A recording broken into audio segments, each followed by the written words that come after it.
सफर आपका आसान नहीं था, पर हौसला भी था कम नहीं। मानवता का भला हृदय में, इसलिए कदम भी रुके नहीं। करना था कल्याण जगत का, चलते चलते थके नहीं। बनकर स्वयं प्रकाश पुंज, राही को भटकने दिया नहीं। वाकई हमारी स्मृति में कुछ ऐसे अनमोल लम्हे दर्ज हैं, जिन्हें याद करते ही मन कभी प्रेम से भर जाता है तो कभी साहस और प्रेरणा से। तो हमारे साथी समझ ही गए होंगे कि हम बात कर रहे हैं युग निर्माता सदगुरु माता सविंदर हरदेव जी महाराज की। जी, एक ऐसा परोपकारी जीवन जिसने अनगिनत जीवनों को नई दिशा दी और जिन्होंने स्वयं की परवाह किए बिना हर गुरसिक को संभाला, सहारा दिया जी, और आगे बढ़ने की प्रेरणा दी जी। सदगुरु के साथ रहकर, सदगुरु के रूप में प्रकट होकर। वाकई। तो आइए ऐसे ही रहनुमा के जीवन से प्रेरणा लेते हैं अगस्त माह के इस पहले वॉइस डिवाइन एपिसोड में। तो आप सभी साथियों का हम स्वागत करते हैं। मैं कान्हा, मैं सिमरन। नमस्कार, धन निरंकार।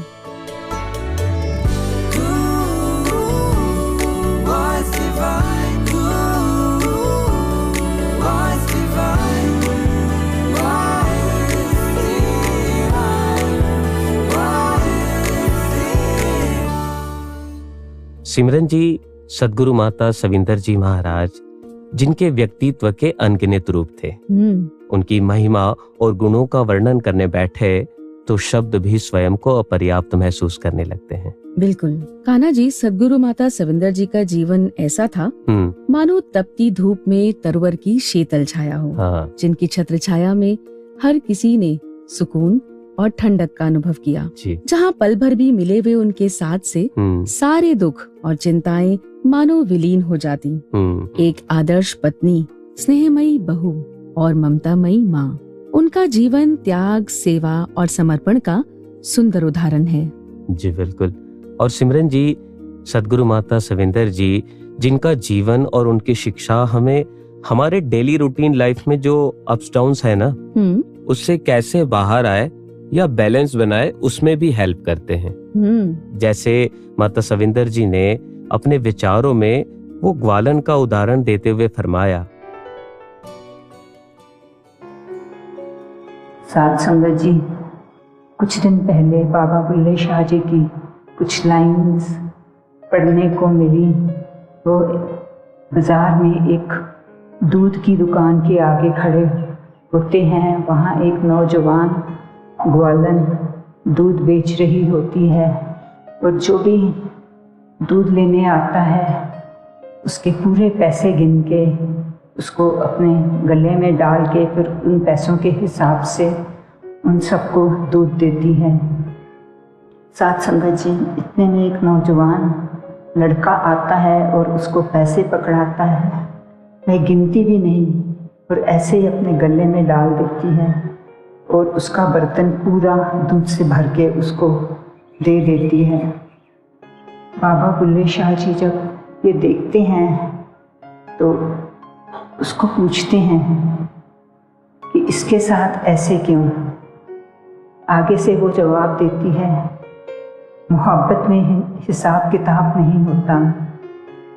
साथ संगत जी, वो तो एक इंसान की मोहब्बत में हिसाब किताब कुछ भी उसे नहीं कर सकती थी, पर हम घड़ी देख के अक्सर सिमरन कर लेते हैं और कह देते हैं हमने हफ्ते में 2 या 3 संगत कर ली तो बस हो गई। साथ संगत जी, कई बार तो गिले शिकवे पे भी उतर आते हैं इस निरंकार से कि हमने इतनी संगतें भी कर ली, इतना सिमरन भी कर लिया, महापुरुषों को भी घर बुला के प्रसाद खिला दिया, भवन पे सेवा भी कर ली, पर फिर भी जिस काम को हमने अकॉर्डिंग अपने चाहा वो नहीं हुआ। साथ संगत जी, ये तो निरंकार को पता है, पर इस निरंकार के आशीर्वाद से जो इस निरंकार प्रभु परमात्मा के हमें दर्शन हो गए हैं, क्या ये एहसान हमारे पे कम नहीं है?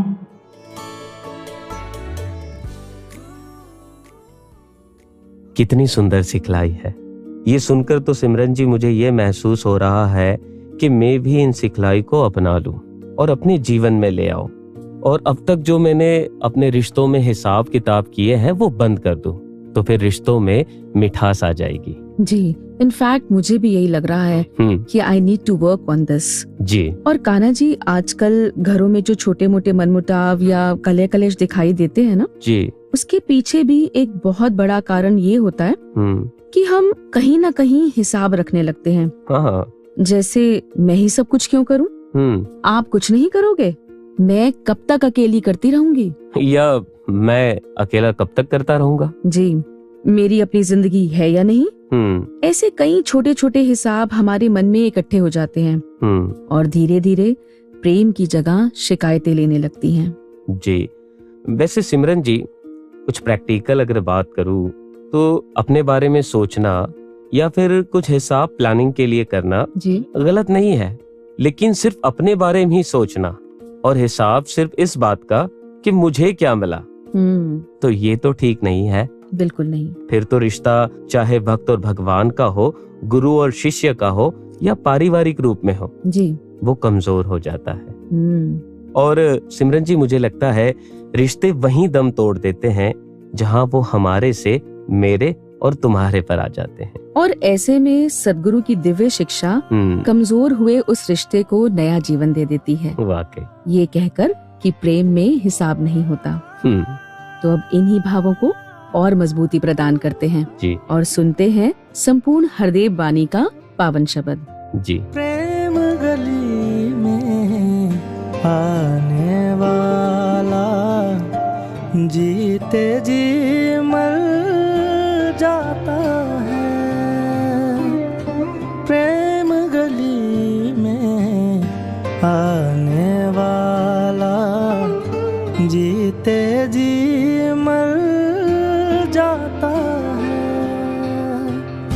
प्रभु का ऐसा प्रेमी साधो, प्रभु का ऐसा प्रेमी साधो, मर कर जीवन पाता है।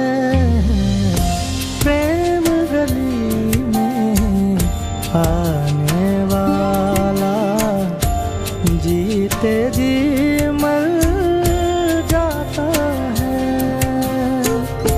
प्रेम गली में आने वाला जीते जी मर जाता है। प्रेम की धुन में हरि का सच्चा प्रेमी रहता मगन सदा। प्रेम की धुन में हरि का सच्चा प्रेमी रहता मगन सदा। प्यारे प्रीतम से लगाए रखता मन की लगन सदा। प्रेम गली में आने वाला जीते जी मर जाता है।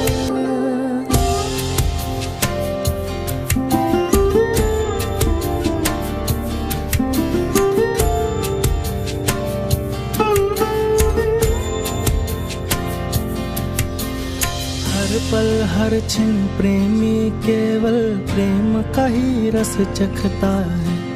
हर पल हर क्षण प्रेमी केवल प्रेम का ही रस चखता है। हरि प्रीतम के सिवा काम न मन में रखता है। प्रेम गली में आने वाला जीते जी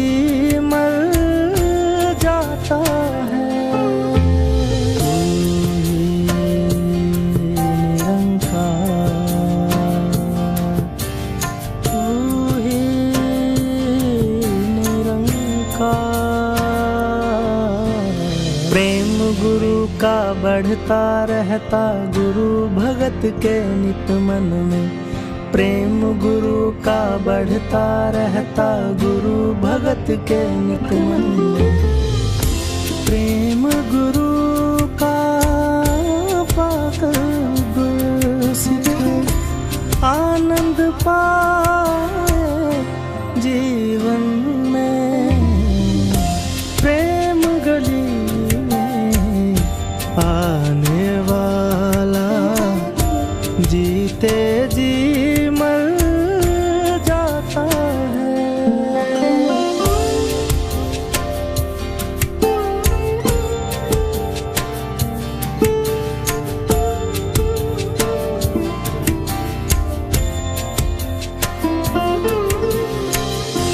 कहे हर देव सतगुर प्रीतम, प्रेम का होता सागर है, भर ही देता एक पल में ही, भर ही देता एक पल में ही, प्रेम से मन की गागल है, प्रेम गली में आने वाला जीते जी मर जाता है, प्रेम गली में आने वाला जीते जी मर जाता है। कान्हा जी, अगस्त के इस महीने में जहाँ हम सद्गुरु माता सविंदर जी की शिक्षाओं का जिक्र कर रहे हैं, तो वहीं निरंकारी राज माता जी की शिक्षाओं का एहसास भी अपने आप हो जाता है। हाँ। उन्होंने भी हमें ऐसी बहुत सी शिक्षाएं दी जिन्होंने हमारी रोजमर्रा की जिंदगी में हर कदम पर हमारा मार्गदर्शन किया। बिल्कुल सही कहा सिमरन जी आपने। निरंकारी राज माता जी ममता, करुणा और प्रेम की साक्षात मूर्ति थे। साथ ही वे एक पूर्ण गुरु सिख भी थे।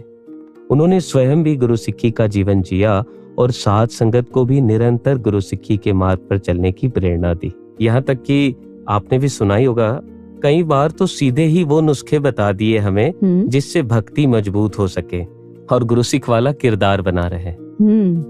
आपके इस गुरसिख के किरदार की बात से मुझे अपनी निजी जिंदगी का एक एक्सपीरियंस याद आ रहा है। अच्छा। जब निरंकारी राजमाता जी की एक शिक्षा ने मुझे संभाला। अच्छा, सुनाइए। कान्हा जी, जब हम एक नई सोसाइटी में रहने आए तो कुछ नए दोस्त बने जी। उनमें से एक फ्रेंड से मेरी अच्छी दोस्ती हो गई।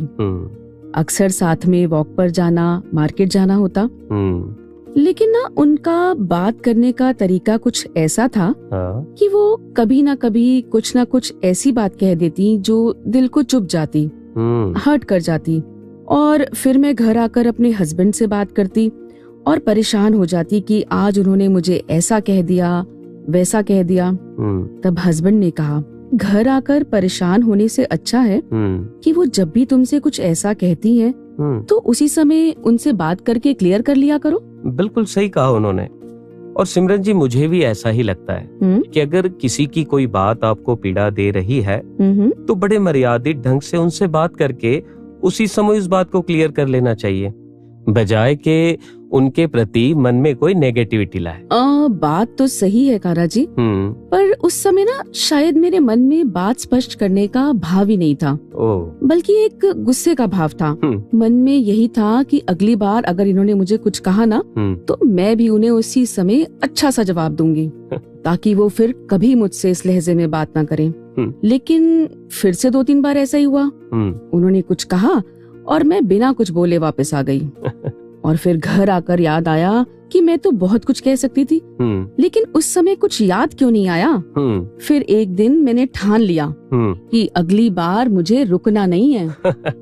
सिमरन जी, आपकी बात सुनकर मुझे स्कूल डेज याद आ गए। अच्छा? अक्सर स्कूल में ऐसा ही होता था। लेकिन एक बात तो है, जैसे जैसे उम्र के अलग अलग पड़ाव में आए तब ये महसूस हुआ कि ये माहौल केवल स्कूल तक सीमित नहीं, अभी भी कई बार देखने को मिलता है। और कभी कभी तो ये भी लगता है कि यहाँ चर्चा नहीं हो रही, बस यहाँ एक दूसरे पर काउंटर अटैक हो रहा है शब्दों से। सच में। और वैसे आपके साथ क्या हुआ फिर? फिर 1-2 दिन बाद ही संडे की संगत में जाना हुआ। वहाँ निरंकारी राजमाता जी ने अपने विचारों में फरमाया अच्छा कि एक बहन मेरे पास आई और कहने लगी कि मेरा किसी से झगड़ा हो गया।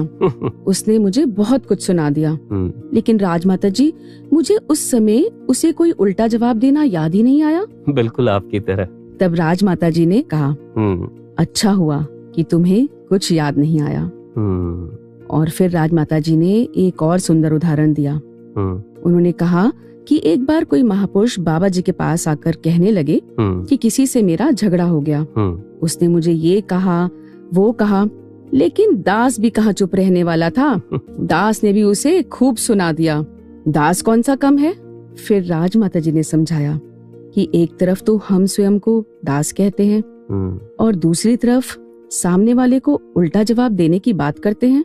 उन्होंने कहा कि भगत हमेशा विनम्रता को अपनाते हैं जी। परिस्थितियाँ कैसी भी हों, वो अपना स्वभाव नहीं छोड़ते। वाह, कितनी सुंदर सीख दी निरंकारी राजमाता जी ने। सिमरन जी, अरदास तो यही है कि ऐसा स्वभाव हो जाए जी। पर डोंट माइंड, उस दिन आपको ऐसा ही लगा होगा ना कि जैसे ये विचार विशेष रूप में मेरे लिए ही आ रहे हैं? सच में बिल्कुल ऐसा ही लगा। पर उस दिन ना मैंने उनकी इस शिक्षा को गांठ बांध लिया। क्या बात है। उसके बाद जब भी वो मेरी फ्रेंड मुझे कुछ भी ऐसा वैसा कहती तो मैं पूरी कोशिश करती कि उस बात को विनम्रता से ही संभालूं। वाह। और ऐसा करते करते बहुत साल बीत गए। पर फिर एक दिन हम सभी फ्रेंड्स आफ्टर डिनर वॉक कर रही थी जी। तभी उन्होंने सबके सामने मेरी ओर इशारा करके कहा कि मैंने इन्हें कई बार बहुत कुछ कहा, कई बार ऊंचे स्वर में भी बात की, लेकिन इन्होंने कभी पलटकर मुझे गलत जवाब नहीं दिया। क्या बात है। और फिर जानते हैं क्या हुआ? उन्होंने मुझे प्यार से गले लगा लिया। वाह। तब दूसरी फ्रेंड ने कहा, हाँ ये बहुत काम नेचर की हैं, क्योंकि ये सत्संग जाती हैं। उस दिन ये सब सुनते ही मेरे रोंगटे खड़े हो गए और उस पल में यही ध्यान आया कि शायद मेरा स्वभाव तो ऐसा नहीं था जी।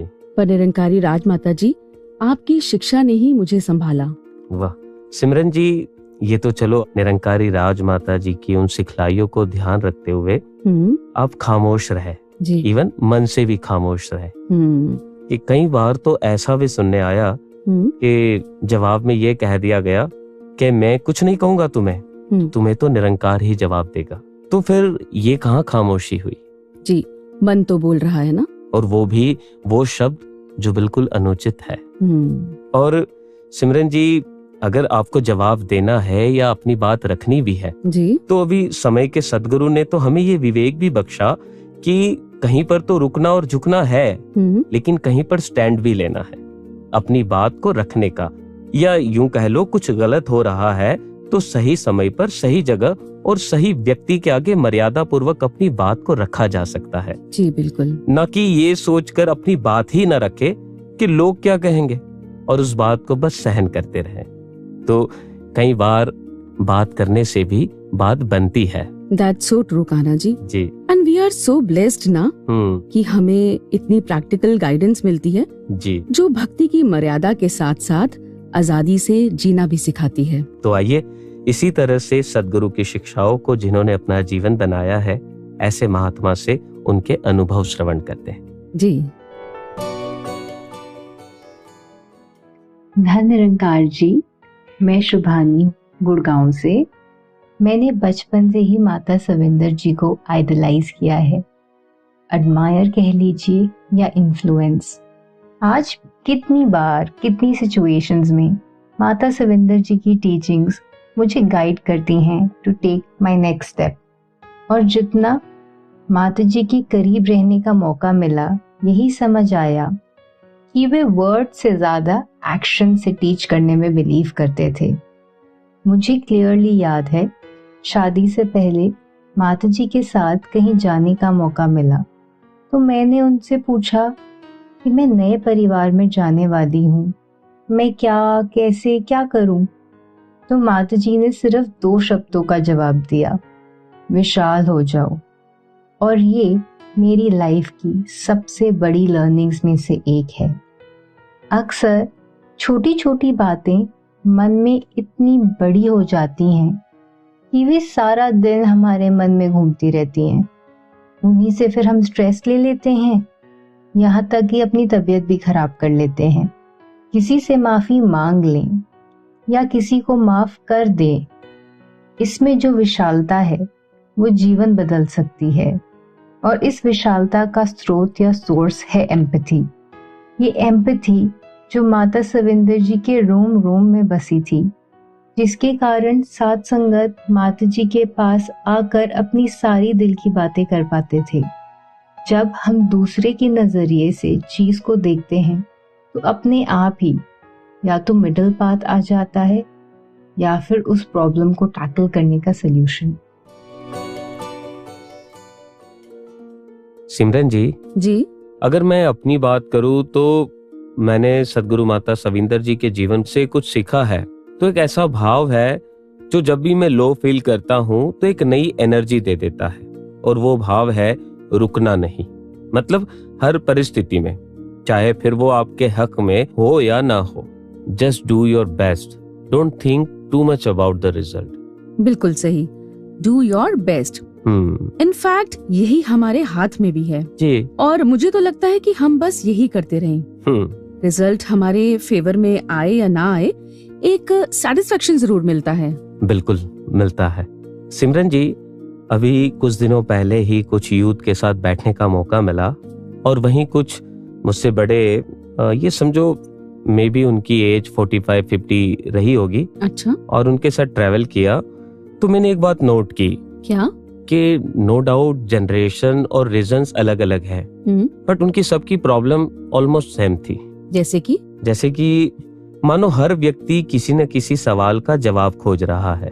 कोई आर्थिक परेशानियों से लड़ रहा है, कोई रिश्तों के टूटने के दर्द से, कोई अपने शरीर की बीमारी से, तो कोई बार बार असफल होते अपने प्रयास से। हर सुबह एक नई चुनौती उनके सामने खड़ी होती है। बिल्कुल सही कहा आपने। और ये चीज मैंने भी फील की है और देखा है कि कई बार इंसान हालात से नहीं अपनी सोच से हार जाता है। वाकई। और उसे लगने लगता है कि शायद अब रुक जाना ही सॉल्यूशन है। लेकिन सिमरन जी, क्या सचमुच रुक जाना समाधान है? बिल्कुल नहीं। बचपन से सुनते आए हैं मोटिवेशन के रूप में, अगर नदी रास्ते में चट्टान देख करके बहना छोड़ दे जी, तो क्या वह कभी समुद्र तक पहुंच पाएगी? नहीं। अंधेरी रात इसलिए खत्म नहीं होती कि रात थक गई है, वो इसलिए खत्म होती है क्योंकि सूरज ने उगना नहीं छोड़ा। हाँ जी। तो इस बात से ये शिक्षा तो ली जा सकती है। बिल्कुल। कि रुकना नहीं है, गो विद द फ्लो। वाकई। और कई बार प्रॉब्लम उतनी बड़ी नहीं होती जितना हम उसे अपनी सोच में बड़ा बना लेते हैं जी। और एक्शन ओवरथिंकिंग से हमेशा ज्यादा पावरफुल होता है, इसलिए हमारा फोकस एक्शन पर होना चाहिए rather than overthinking. That's true. अभी कुछ दिनों पहले की ही अपने ही घर की बात है। हार्दिक जी जो बेटा है वो अभी 4 वर्ष के हैं। उन्होंने घर की सारी दीवारों पर अपना ड्राइंग का टैलेंट शो किया हुआ है। अच्छा, मतलब दीवार को ही अपना कैनवस बना डाला। बिल्कुल। अब क्या हुआ, उन्हें कुछ और ड्रॉ करना था, लेकिन जहाँ तक उनका हाथ पहुँच पाता वो सारा वॉल का एरिया ऑलमोस्ट फुल था। ओके।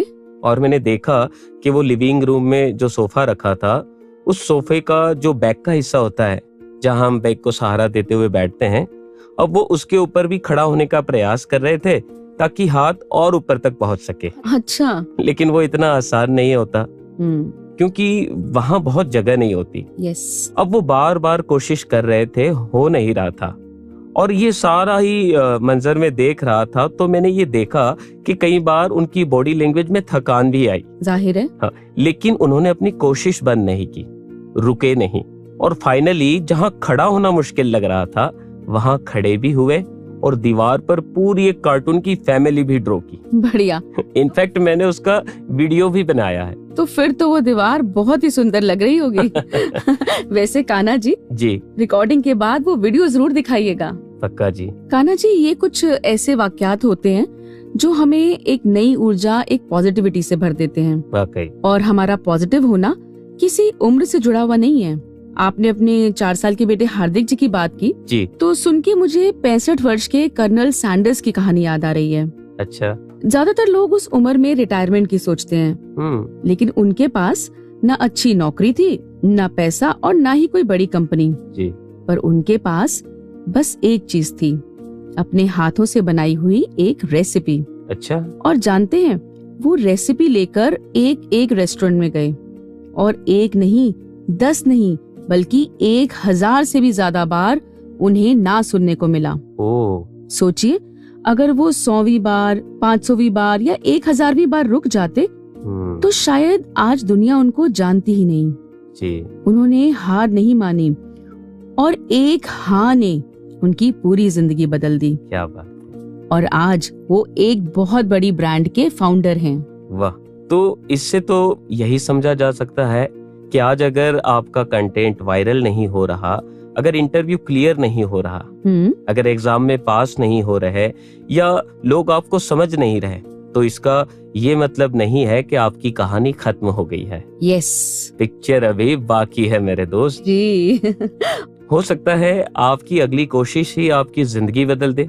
और मैं तो यही समझता हूँ कि रिजेक्शन इस बात का सबूत नहीं कि आप काबिल नहीं है, बल्कि इस बात का सबूत है कि आपकी कोशिश अभी भी जारी है। वही कविता की पंक्तियां जो स्कूल में भी सुनी थी। कौन सी? आपने भी सुनी होगी जी। लक्ष्य न ओझल होने पाए, कदम से कदम बढ़ाए चल, मंजिल तेरे कदम चूमेगी, आज नहीं तो कल। इसलिए रुकना नहीं।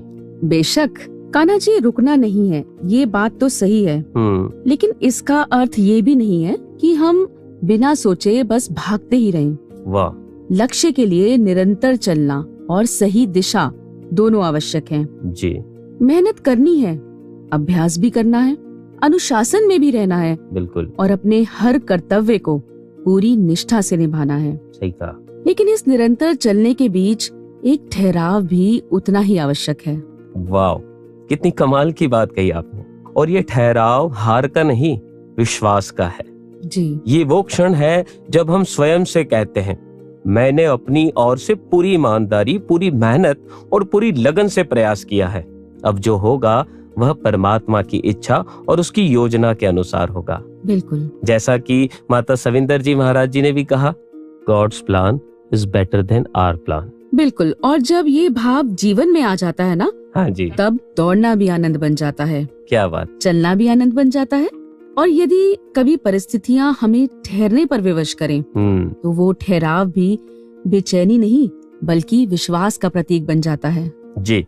तो इसलिए जीवन का संदेश केवल रुकना नहीं है, बल्कि प्रयास करते रहो और परिणाम को परमात्मा पर छोड़कर भीतर से शांत रहो। हाँ जी। यही संतुलन हमें मंजिल तक भी पहुंचाता है और यात्रा का भी आनंद देता है। तो आइए इस यात्रा को और आगे बढ़ाते हैं और सुनते हैं एक भक्ति गीत। जी। तेरे एहसान का बदला चुकाया जा नहीं सकता, तेरे एहसान का बदला चुकाया जा नहीं सकता। करम ऐसा किया तूने, करम ऐसा किया तूने, भुलाया जा नहीं सकता। तेरे एहसान का बदला चुकाया जा नहीं सकता।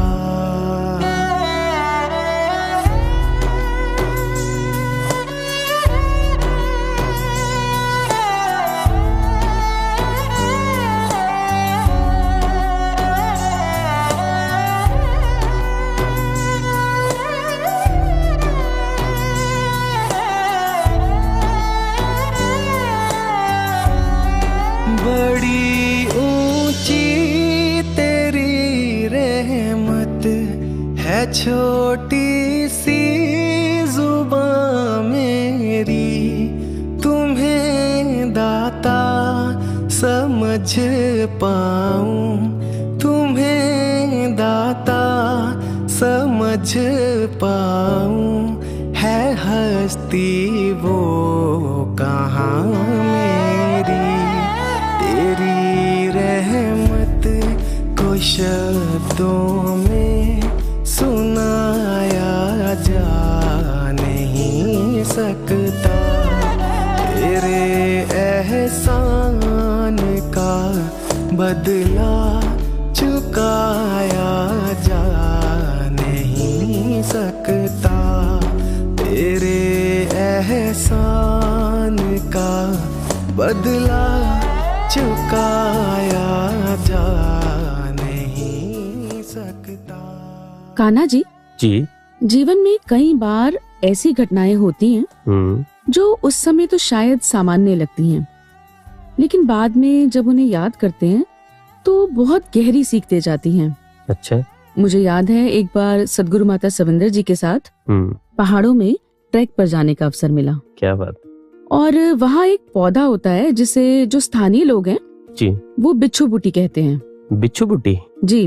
और आपको पता है उसका स्पर्श होते ही ऐसे लगता है जैसे बिच्छू ने डंक मार दिया हो। तेज जलन होने लगती है और ट्रैकिंग के दौरान कुछ महात्माओं को वो पौधा छू गया। सब उसी जलन की बात कर रहे थे।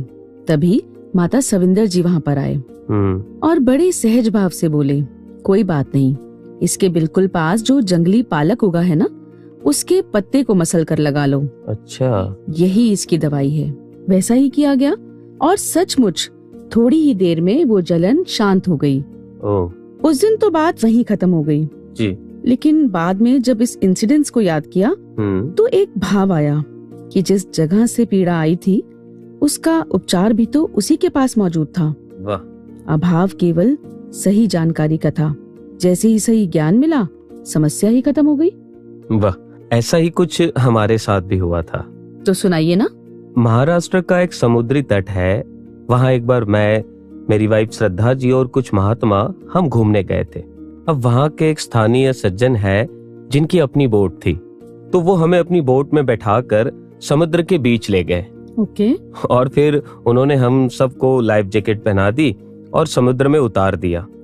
सिमरन जी, ऐसा लग रहा था मानो समुद्र ही हमारा स्विमिंग पूल बन गया हो। अरे वाह। और थोड़ी देर बाद अचानक श्रद्धा जी की घबराहट भरी जोर से आवाज आई। ओह। अब मैं तुरंत उनके पास पहुंचा और पूछा क्या हुआ।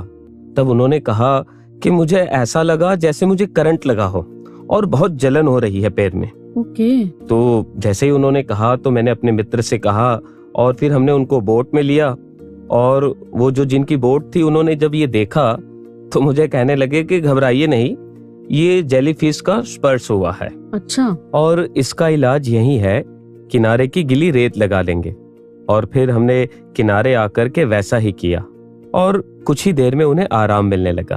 तो अभी आप बात कह रहे थे तो फिर वही बात ध्यान आई कि प्रकृति का नियम भी बड़ा अद्भुत है। सही में। जहाँ समस्या होती है अक्सर उसका समाधान भी आसपास ही होता है, बस हमें उसे पहचानना आना चाहिए। बिल्कुल।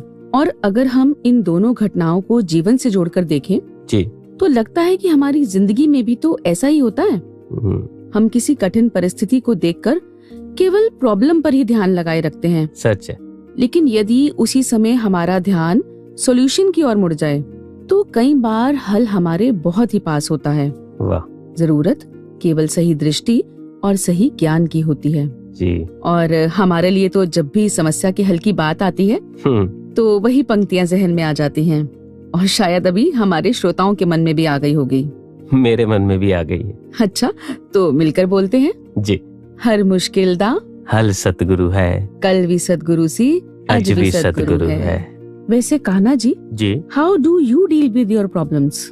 जी, नो डाउट लाइफ में कभी कभी खैर से प्रॉब्लम्स नहीं कहूँगा, बट हाँ वैसी परिस्थिति जरूर आती है जो अनचाही होती है। तो ऐसे समय सदगुरु माता जी, पूज्य निरंकारी राजपिता जी, इनके विचारों को जब सुनते हैं तो उसमें प्रॉब्लम का सॉल्यूशन मिल जाता है। बेशक परिस्थिति कभी तुरंत नहीं बदलती, लेकिन हाँ इतनी बात जरूर है कि उन अनचाही परिस्थिति में भी आगे बढ़ने की हिम्मत जरूर मिल जाती है। हाँ जी, और मैंने भी अपनी लाइफ में देखा है जी कि जब इनकी शिक्षाओं का सहारा लेकर आगे बढ़ते हैं तो हम हल की ओर ही आगे बढ़ रहे होते हैं। जी, और सिमरन जी, इस निरंकार का भी अपना एक कमाल है। मैं अपने ही जीवन से अगर आपको कहूँ तो जब इस निरंकार पर नजर जाती है तो भीतर एक सुकून, एक ठहराव आ जाता है। और वही बात कि बेपरवाह हो जाता हूँ सामने जब तू आता है। वाह कान्हा जी, ऐसे लग रहा है कि शायद हम इस समय खुद भी निरंकार की मौजूदगी में खो रहे हैं। हाँ, लेकिन एपिसोड को तो आगे बढ़ाना है ना। जी, तो आइए निरंकार के एहसास को महसूस करते हुए सुनते हैं महात्माओं का अनुभव। जी।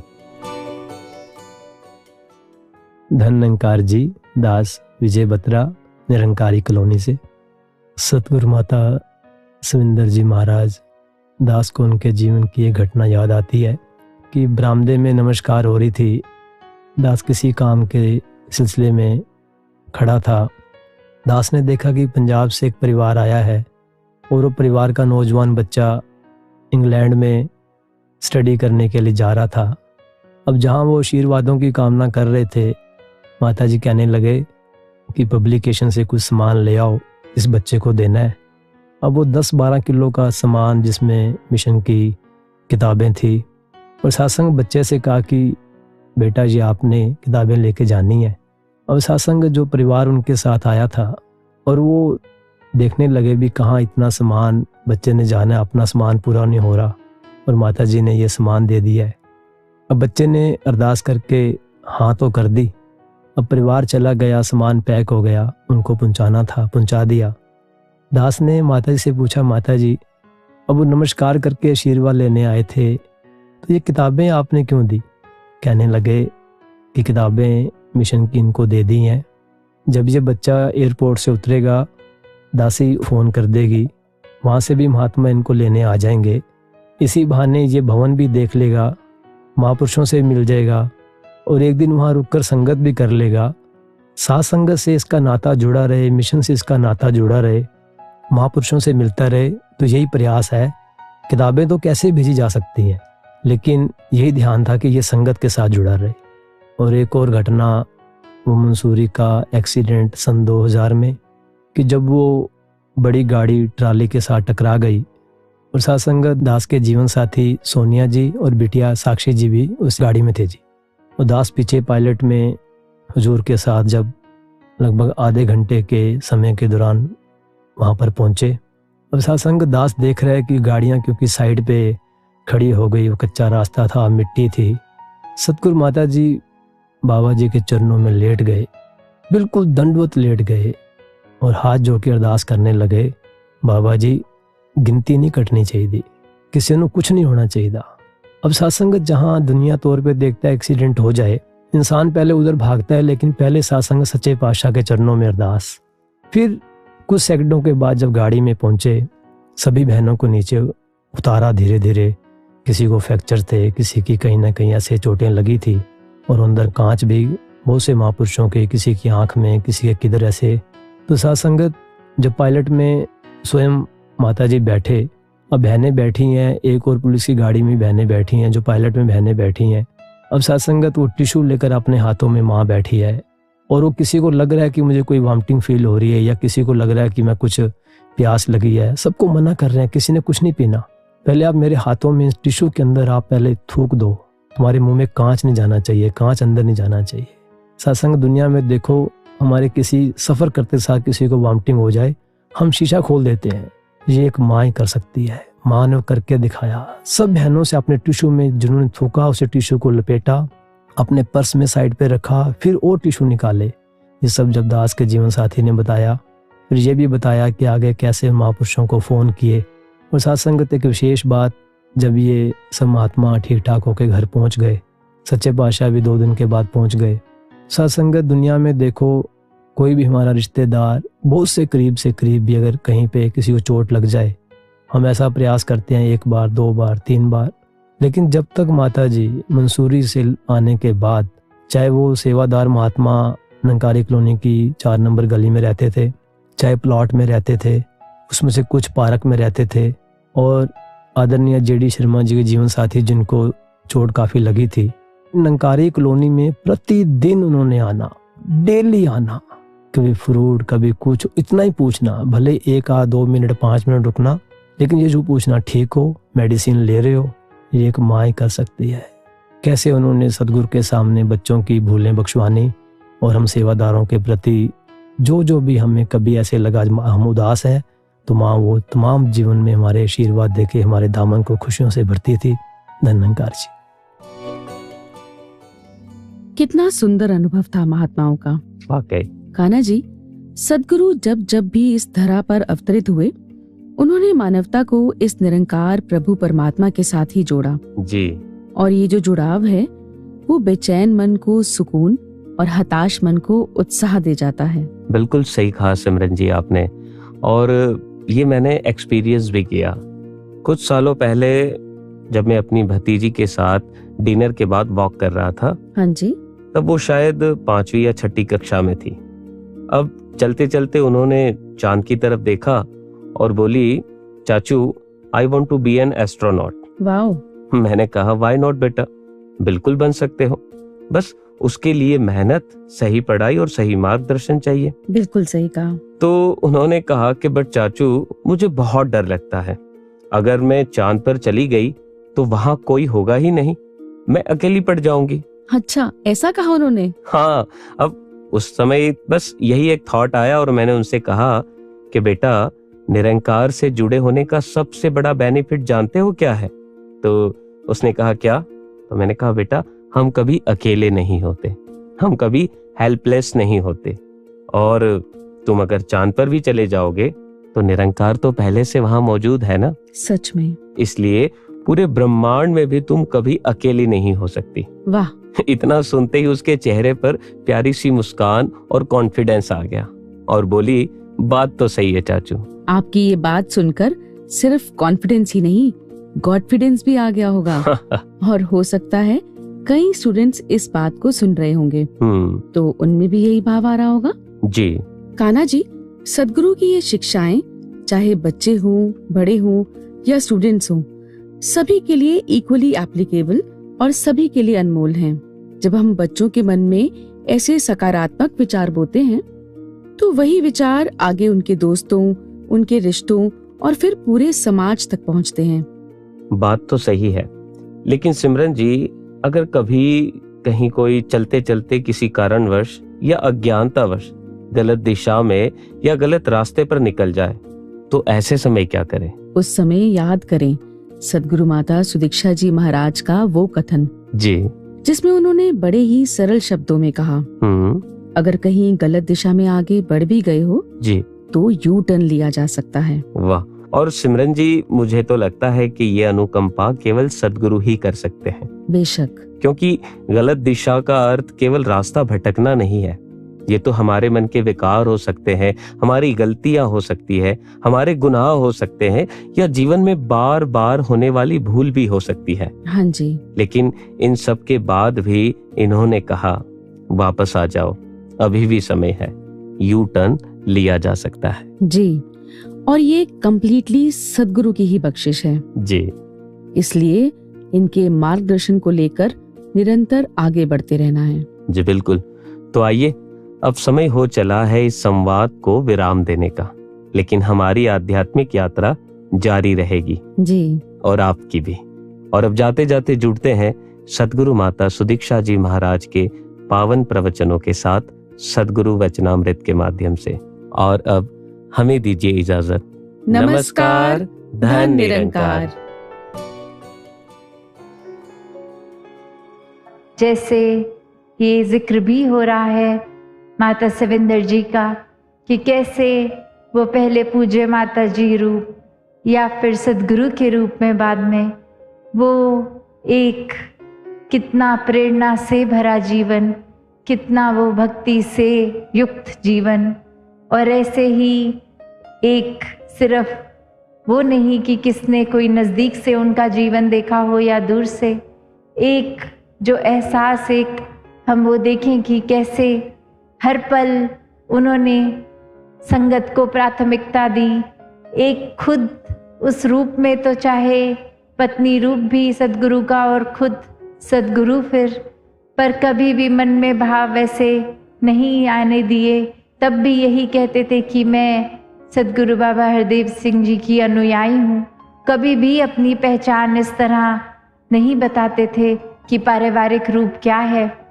और वहीं एक राजमाता जी का भी जिक्र, जहाँ उन्होंने भी एक हर एक में जहाँ खुद अपने जीवन को भक्ति से युक्त रखा, औरों के भी जीवन में ये भक्ति को और मजबूत करने की प्रेरणा दी। तो ऐसे जीवन और कितने ही आज और परिवारों के नाम लिए ना लिए, हर कोई जो ब्रह्मज्ञानी है वही भक्त भी है। और वहीं वो बात आ जाती है कि निराकार की रज़ा में रहना है। कुछ अपने सोच से सोचकर कि ये कुछ हासिल करने के लिए सत्वचन अभी बोल देते हैं, बाद में करें ना करें हमारी इच्छा। वो संत बाद में थोड़ी हमसे क्रॉस चेक करने आएंगे कि ऐसा कहा था तो वो किया कि नहीं किया। तो बात वो नहीं, ये मन से भक्त बनना है और इसी पल से ये शुरुआत की जा सकती है।